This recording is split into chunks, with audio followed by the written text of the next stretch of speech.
They say that Rome was built in a day, but this city was built in fear of what would happen if it wasn't. There's no flashy introduction needed for this city. If you look around, you'll see the danger all on your own.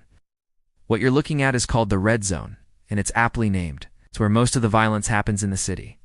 But it's not just some dangerous neighborhood. The entire center of this city is off limits to regular people. Only special people are allowed inside. Now, if you can make it past the checkpoints, what you'll find in the middle of this zone is this building right here. A courthouse. And it's surrounded by bulletproof glass, concrete walls, and armed guards. Why? Well, because this is one of the most corrupt and dangerous places on Earth.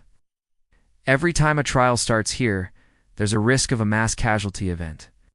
Judges, prosecutors, and even juries have been killed or taken hostage while trying to deliver justice in this city. That's why they built it like a prison. But it doesn't matter how many security measures they put in place. When the Mafia wants something, they come and take it. But enough about the courthouse, because today we're talking about a different kind of court. We're going to a club where the only rule is that you don't talk about the rules. We're going to a place that has an uncanny resemblance to the Italian neighborhoods of New York, and we're going to visit a cemetery where a code of silence is still honored over 100 years later. Just a normal trip to a normal city. Welcome to my channel. This is part 3 of our series on the Mafia. Now, if you missed the first 2 parts, I highly recommend checking them out. This city is where it all started. It's where the Mafia became the Mafia. They built their headquarters here, and they grew their numbers. And before long, the whole country was under their control. And then they took their criminal organization overseas and committed more crimes. So again, check out those episodes if you haven't already. I want to make one thing clear, though. This city is not just some backwater mafia town. No, this is the heart of Italy. It's home to the Vatican, and it's just a stone's throw away from Rome. About 3 million people live here. In fact, this is one of the most visited cities in the world, with about 4 million tourists every year. In other words, this is one of the most beautiful cities on Earth, except for all the danger. Now, I could tell you about the wonderful history of this place, but I think it's best to let you discover that yourself. Instead, I'm going to focus on the present because that's when things get interesting. How did this city become such a lawless place? Well, it started with the people. This is a small town where everyone knows each other. There's a strong sense of community here, which may sound nice until you realize what they're hiding. These streets may be quiet now, but 50 years ago, they were filled with mobsters. This town was crawling with them. They lived in these very same houses, and they made their money doing shady business deals. They collected protection money from shop owners and anyone else who didn't want to get hurt. They solved their problems the old-fashioned way by beating them. But as time went on, they got bolder. In the 80s, they started killing judges and police officers, intimidated witnesses and jury members. They bombed buildings and shot up entire families. They were unstoppable. In fact, they were so powerful that the government had to step in. This was a full-blown war between the Mafia and the state, and it lasted for years. Entire families were wiped out. People were killed for just stepping outside during the wrong time. In the end, though, the government won. The Mafia bosses were arrested, put on trial, and locked up for life. But that didn't bring back the dead or restore the peace. This town still bears the scars of that war today. Bullet holes are still visible on the buildings, and the ghosts of victims still walk the streets. You may be wondering why the people of this town didn't just leave. After all, who would stay in such a dangerous place? But you're missing the point. This town wasn't just overrun by the Mafia, it was run by the Mafia. They were the local government. They controlled everything that happened here. They made the laws, they enforced the laws, they were the laws. And nobody could escape that. You might think that things have changed now, but they haven't. The Mafia may be weakened, but they're still around. They still pull strings from the shadows, and they still strike fear into the hearts of people. Even now, people disappear here. Witnesses go missing, evidence is destroyed.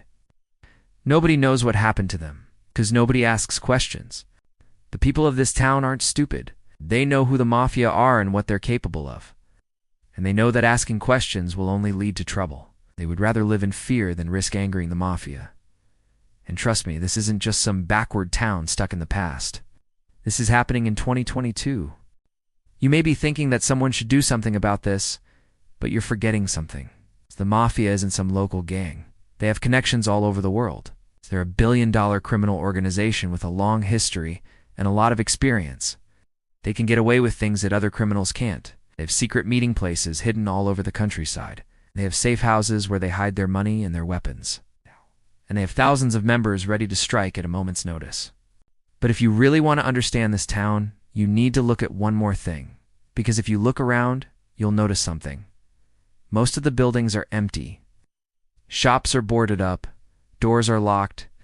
It looks like everyone's abandoned this place, but that's not true. Everyone's still here, and they're hiding in plain sight.